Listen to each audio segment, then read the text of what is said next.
Queen Ivy and the Fae Court are recovering from the disappointment of yet another prince.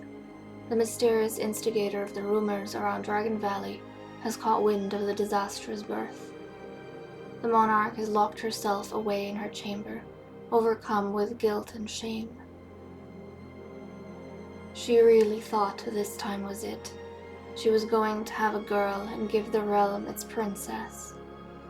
But it was not so. To add to her troubles, she is starting to notice the rumors around town. Maybe she is cursed like the people say. Maybe there is something wrong with her blood.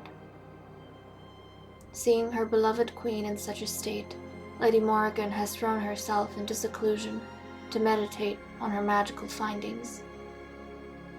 After days of reflection, she's come to an unexpected and dangerous realization. Hedwig, Excalibur, and Archangel were so insistent on projecting Prince Anakin into her mind. It finally makes sense. The birds have been looking at Prince Anakin because whoever is spreading these rumors is looking after Prince Anakin. The perpetrator is none other than someone from the O'Reilly residence. The question becomes then, which family member of the sorceress has betrayed the Verdington throne?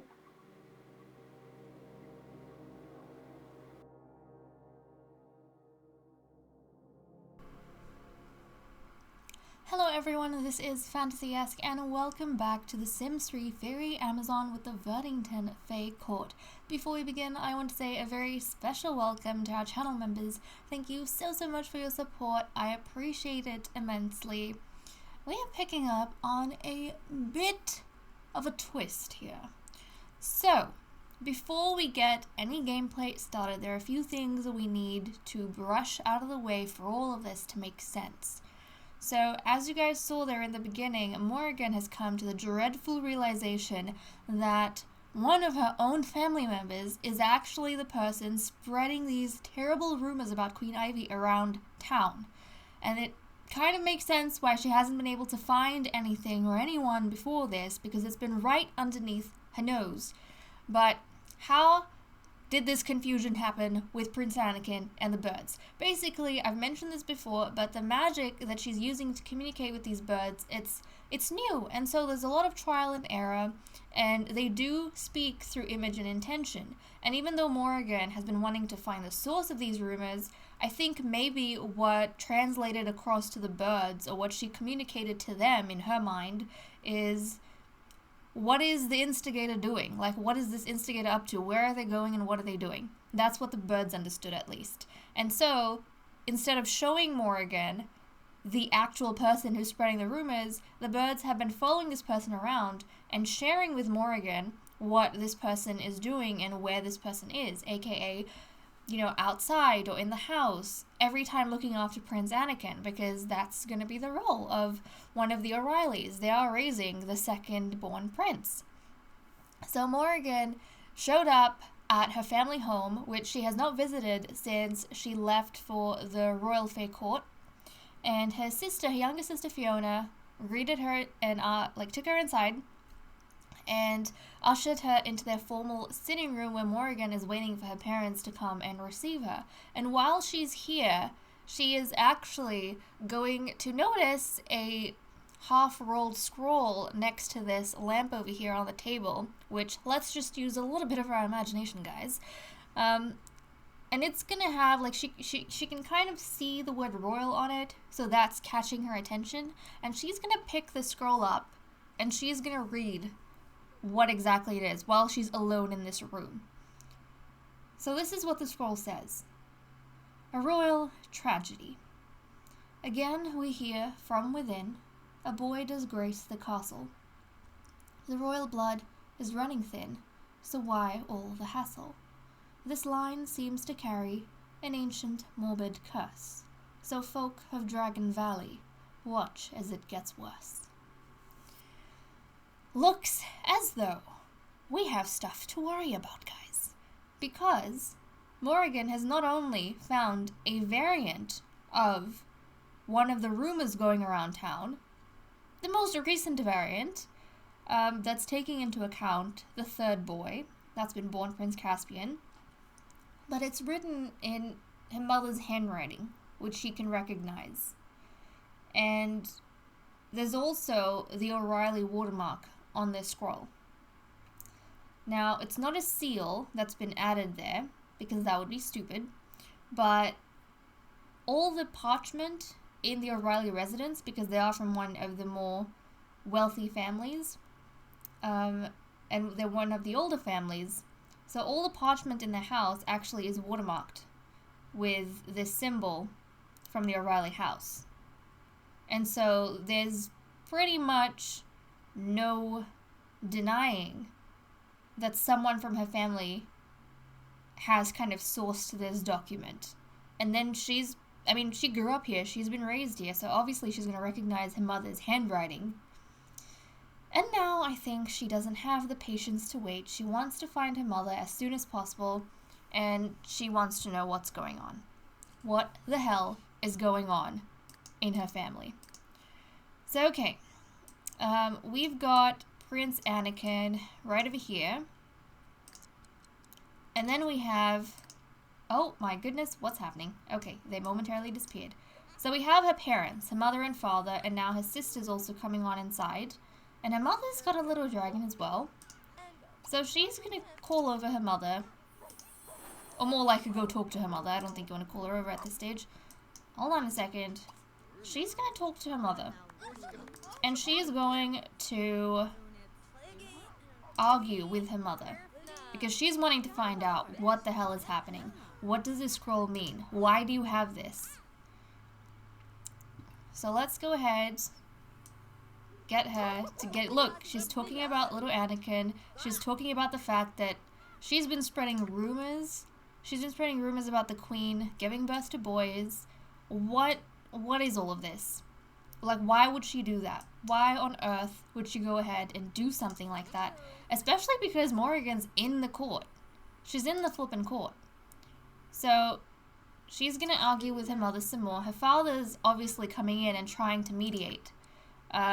He's trying to mediate over here, telling Morrigan to, stop yelling at her mother. They haven't seen each other in so long. Now's not the time to be like this. And he doesn't know why exactly she's being so agitated. But she doesn't care. She doesn't care. She wants to get to the bottom of this, and she wants to find out what exactly has been going on.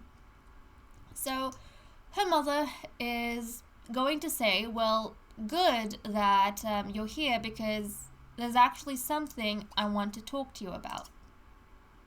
So we're going to try and get to the bottom of... Hold on a second. Not gossiping.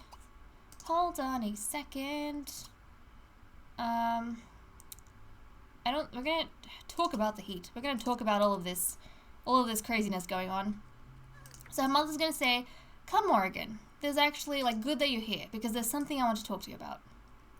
Even though Morrigan is, going up in flames at this moment. She's going up in flames over what the hell her mother's doing. And her mother does think she's being impolite. But she is going to try and pull Morrigan into this a little bit. So her mother's going to tell her, Morrigan, there's some things going on around town, and there's some things that are going to be happening pretty soon. Some big things, which are going to change the course of Dragon Valley. Or more like disrupt the course that Dragon Valley is going in.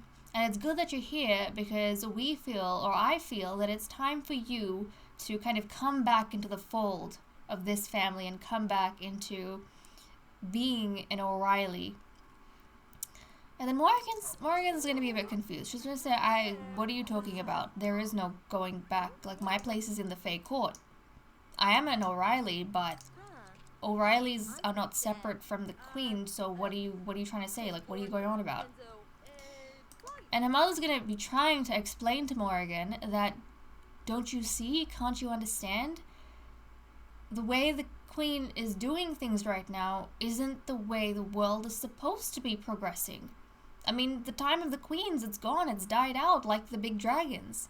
They have these little ones with them now, but, these little dragons are under their control. Just like the town has, over the past few generations, come under the control of several wealthy families.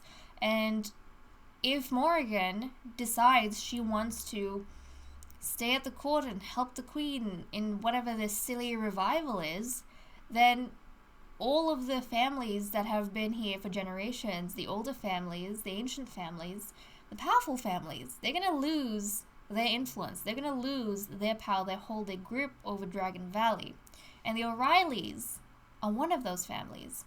And she's kind of telling Morrigan, do you understand what I'm saying? You're not part of the Fae Court. You're part of this family, our household. And you're supposed to think of our family before anything else, for anyone else, because the queen doesn't care. Nobody's going to care except you and I. So Morrigan's having a bit of a think about this. She's, I think, quite shocked and disappointed at the fact that it's turned out to be like something that she absolutely dreaded and was so afraid of. And then her father's gonna come and try and talk to her while she's attempting to make sense of what the hell is going on. So her brother's here as well. She's gonna chat to her sister, I think. Yeah, look, her sister's trying to talk to her. She's gonna chat to her sister and probably ask her, did you know about this? Are you in on this as well? So let's invite the sister to join the conversation. She's gonna call over Fiona. She's gonna ask her if she knew about this. And if she's in on the whole rumor as well. And I don't know what Fiona's gonna say right now, especially that Chloe is over here. I don't think there is anything that Fiona can say. I mean, her relationship with Morrigan isn't that great. Morrigan's gonna have a bit of a think about it. She's gonna come, hold on a second. She's gonna pick up the prince. She's gonna play with the prince a little bit, just to make sure he's safe and okay. Because with the way her mother's talking, with the way the sister's talking, she's getting a little bit kind of afraid for the prince's safety. So she's gonna pick up the prince and check to see that he's okay, he's not injured, they haven't done anything to him, they've been raising him just fine. And he looks good. He looks good. He looks healthy. There doesn't seem to be anything wrong with him. And so she's gonna let out kind of like a sigh, because things are okay, at least with this baby boy. But this is the first time I think we're getting a bit of a look at him since he was born. He looks adorable, doesn't he? He looks cute. He's got brown hair. I don't know where he got the brown... No, his father must have had brown hair. He's got brown hair, though. And he has brown eyes. Okay, but she's gonna put him in the crib. She's gonna put the little baby in the crib. And that's gonna give her enough time to kind of process, at least in the immediate, what just happened and what she's gonna do about it. So let's go ahead. Let's put Anakin in the crib. And then she's gonna go back down.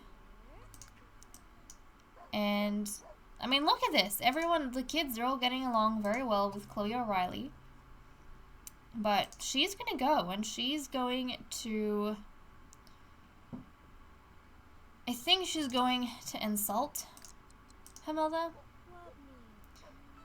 Because, as far as Morrigan is concerned, she made her choice when the Queen decided to take her in.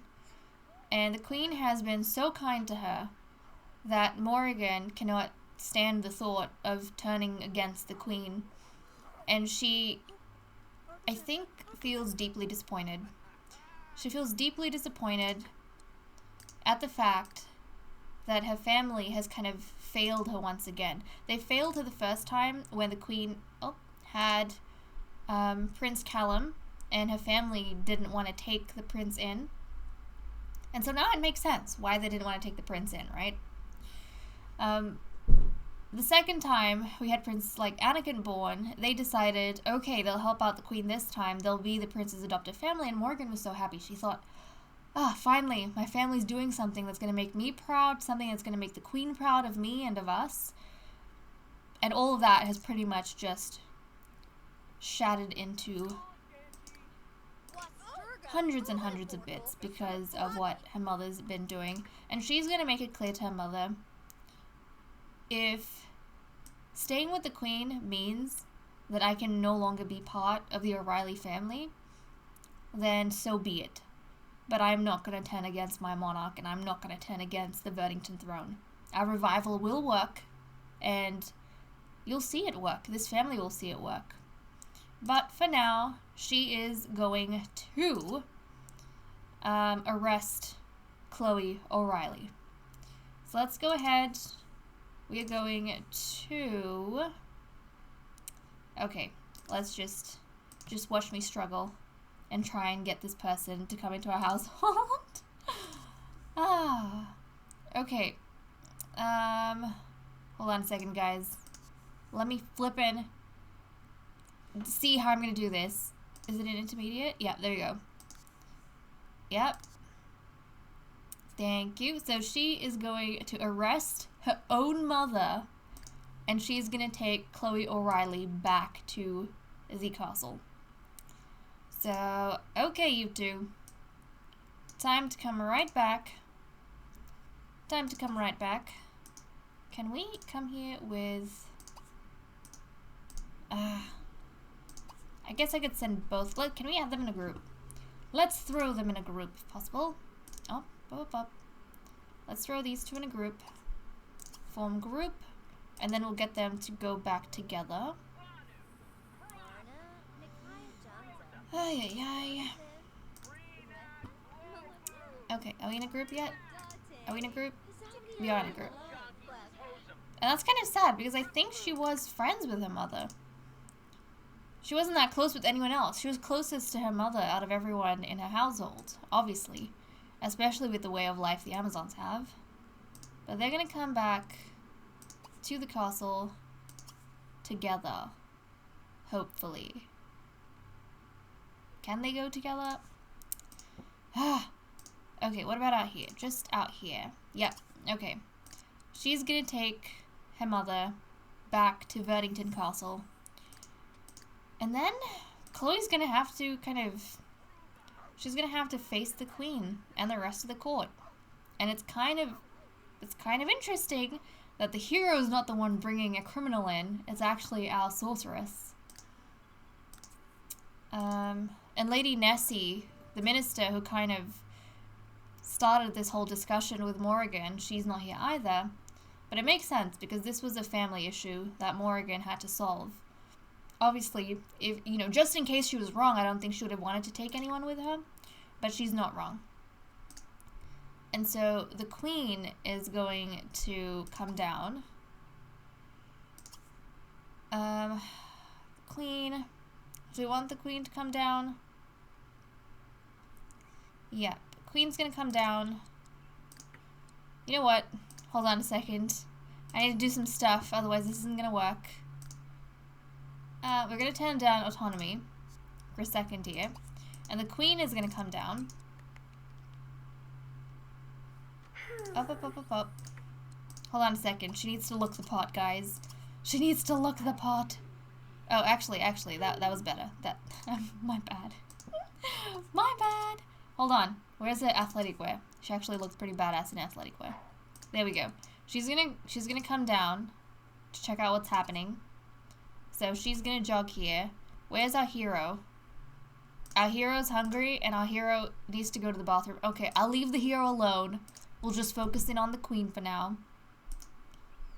She's gonna come out. She's gonna run down these stairs. I'm sure she would have gotten like a messenger pigeon or something. Maybe Midnight went out across the valley.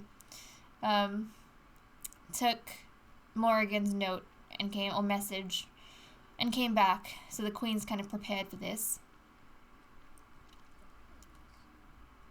But here we go. The Queen's gonna come here, and she's gonna check out what's happening. Morrigan's gonna tell the Queen everything.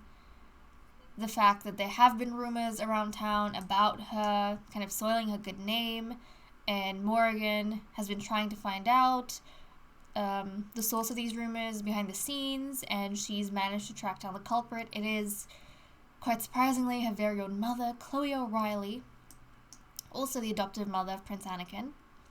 And she's also going to explain that, you know, I've arrested kind of the person behind this whole scheme, and I'm not entirely sure if anyone else in my family is a part of this, but she's leaving her mother kind of at the Queen's mercy, and then she's going to wait for whatever instruction the Queen decides to give her on the rest of the family members. So, okay, let's get the Queen to... She's going to chat. Yeah, ask about game. Ask about this terrible game that Chloe's been playing with the Queen's feelings and the Queendom's feelings, essentially, just manipulating the way people feel about the monarch in a bad way. So, okay, the Queen's gonna chat with her, they're gonna exchange that information, and the Queen's looking at Chloe O'Reilly, not sure what to think, especially because Chloe is Morrigan's mother, and the Queen does care a lot about Morrigan as a friend. But she's gonna decide, okay, the sensible thing is to lock her away, to imprison her while the Queen decides how she's going to go about this, and for any other investigation that needs to be done. So Morgan's going to hand over the parchment to the Queen with Chloe's handwritten note of the rumor that she was spreading, like one of the newer rumors she was spreading. And so the Queen is going to usher, along with Morrigan. Let's see, can you join the group? Actually, no, don't ask her. Don't ask her, ask Morrigan. Yeah, she's gonna imprison Chloe. So let's go ahead. Let's get this done. It's really a shame Nuala is just not in the mood. I mean, the Queen isn't really either, but she's doing her best, you know? Okay. So, we do have a little prison off to this side, right over here, which is a fairly new construction, but it's something that Nuala's been working on, because we didn't have anywhere to put prisoners of any sort in the castle, and I don't think the Queen is the type of person who wants that sort of disturbing sort of structure connected to where all the other fairies live. So she has kind of allowed given Nuala some liberty to come up with some construction on the bounds of the castle, the boundary. And so Nuala has commissioned for this structure to be built right over here. So they're going to go in. I think it's currently locked. We'll unlock it. And we're going to take the entire group over here. So here they go. Here they go. And Chloe can't really escape in any way. She can't really do anything. They're going to confiscate this dragon of hers. So let's see. Let's see if we can flip and confiscate this dragon. I don't think it's wise to let her keep it. Okay, here we go. Now we already have Predator in the family, but this might be one of the dragons that Morrigan kind of gets, but I guess it wouldn't hurt to have two dragons, right? Okay, come on. They're all here. I mean, our queen and our sorceress is a fairy. They do have, you know, spells and powers. Queen, do not pee yourself, please. Now's not the time. Now is not the time to be peeing yourself. Hold it. Hold it for a little bit longer. Okay, and then Morrigan's gonna go collect up this dragon. We'll name it some other time. But she is going to collect up this dragon, and then cranky Chloe O'Reilly is going to be put in her cell. So let's actually get, we'll get the queen to disband group, maybe. Can we do that? No, I wanna, does it have to be Morrigan since she started it? Let me disband the group.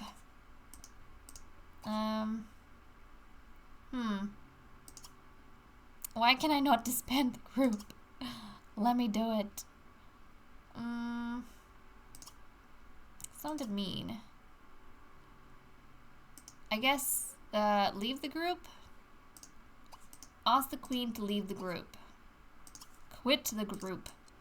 And then someone needs to disband it so we can put Chloe in her place.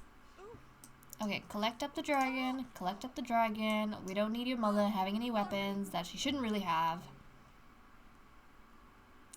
Who knows what other tricks she has up her sleeve. Oh no. I was like, why is Nawala peeing herself? It's because I have the free will turned down. So that makes sense. Okay, our hero is really in no position to be doing anything right now. Okay. Let's see. She's out. Who's out of the group? Is she out of the group? No, the queen's out of the group. Okay. Well. Okay, we're gonna disband the group between Morrigan and her mother. Yep, you can keep the dragon with you. Don't put the dragon down. Disband the group. Leave the group. Excellent. And now... Yes, displeasure at your presence. I understand. She's probably very displeased to be in the presence of the queen. She's gonna go here. She's gonna be put into her cell. And we're gonna be locking her up.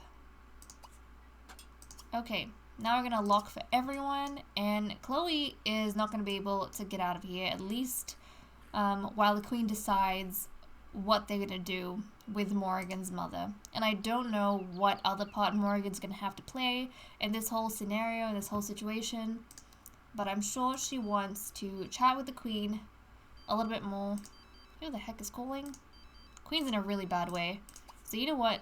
Ignore this call. No. The queen's gonna come out of here before she pees herself, because that is gonna be embarrassing in front of the culprit. Like, in front of the culprit. We don't want to do that.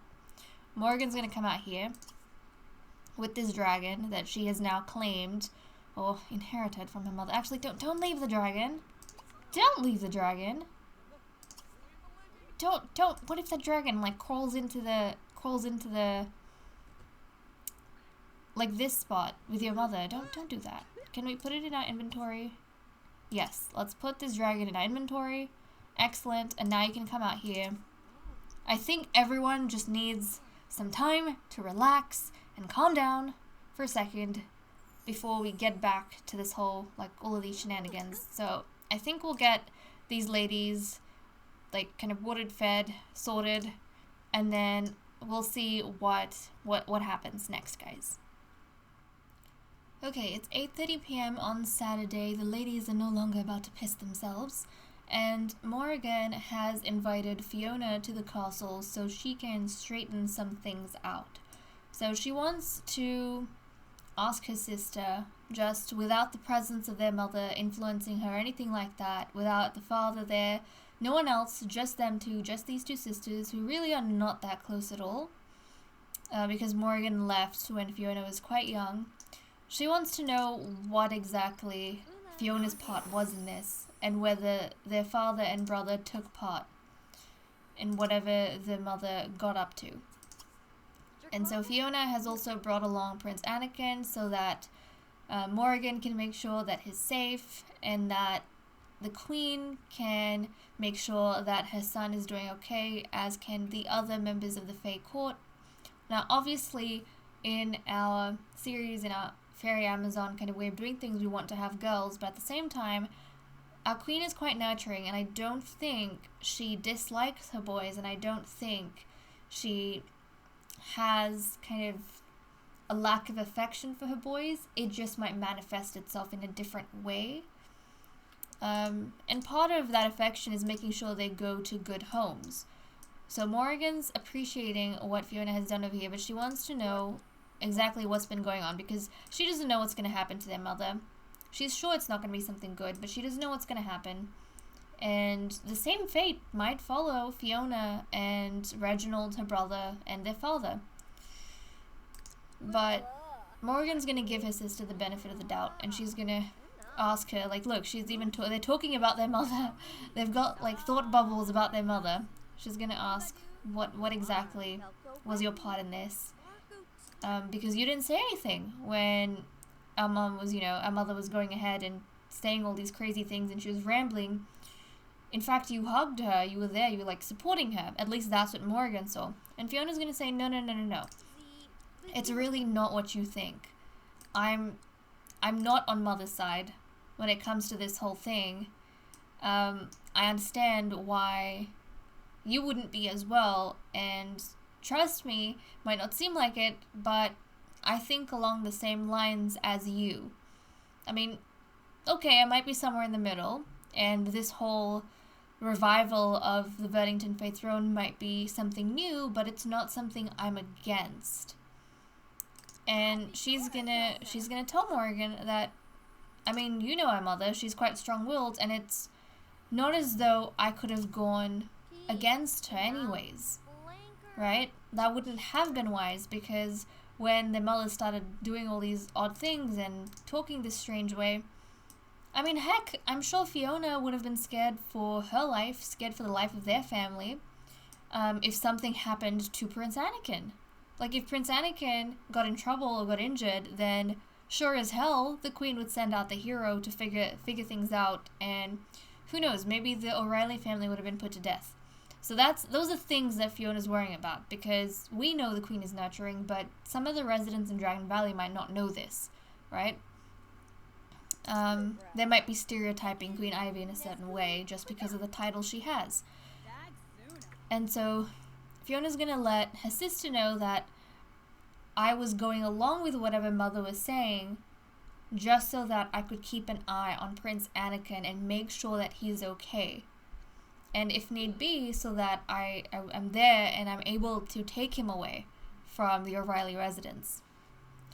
And so Morgan, I think, kind of sees how genuine her sister is being, and she's gonna accept that explanation, and she's gonna understand her, and she's going to forgive her.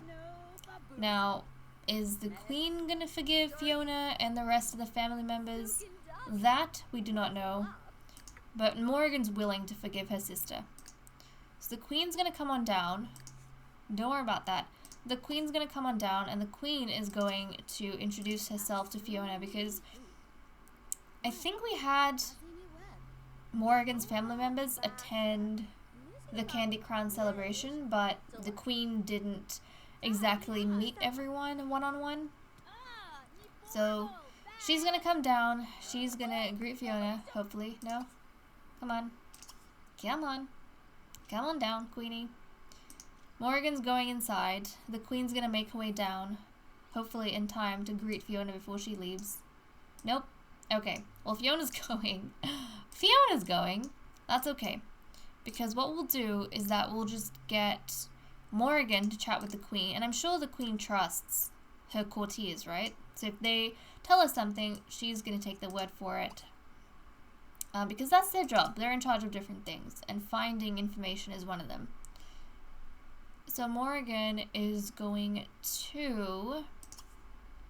Why not? She's going to talk about the gossip. She's going to gossip a little bit about her own family.